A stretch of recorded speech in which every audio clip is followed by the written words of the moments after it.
Je suis triste, mais je sais pas pourquoi. C'est peut-être le poids de toute ma vie, ou l'accumulation d'échecs et de tentations sans résultat. Je suis triste, mais je veux la ressentir, parce que je sais qu'elle n'est pas là pour rien. Ma tristesse, elle a une raison d'exister, et je veux savoir pourquoi. Je sais que c'est comme ça qu'on arrive à trouver une solution, à se guérir, à grandir, et surtout à comprendre. Je réfléchis à ma vie, et je peux y voir des cœurs brisés, des amitiés perdues, de la trahison, beaucoup d'intimidation. Mais malgré tout ça, il y a autre chose que ma tristesse veut me faire voir. Alors je plonge encore plus profond. Je vais voir encore plus loin. Et quand je fonce vers mon fort intérieur, je vois ma tristesse comme un petit garçon. Ce petit garçon regarde le sol. Il a les épaules basses. Autour de lui, mais assez éloigné, il y a plein de gens. Alors, avec mon imagination, je décide d'aller voir ce petit jeune homme. Je m'approche de lui et je lui demande comment il va.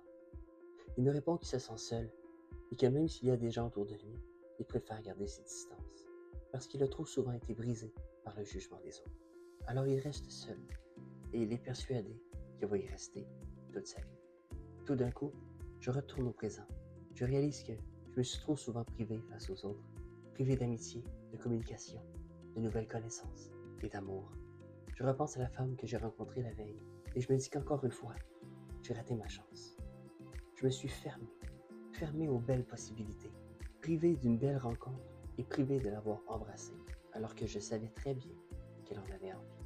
Maintenant que je comprends, je me lève d'un bond et je rappelle cette femme pour un nouveau rendez-vous. Sur mon chemin, pour aller la rejoindre, je m'imagine revenir voir ce jeune garçon et lui raconter ma vie et lui dire qu'il n'a pas besoin de se priver aux autres, ni de se priver au plaisir de la vie, de se priver en fait de tout son bonheur, de tout ce qui lui permet d'être bien.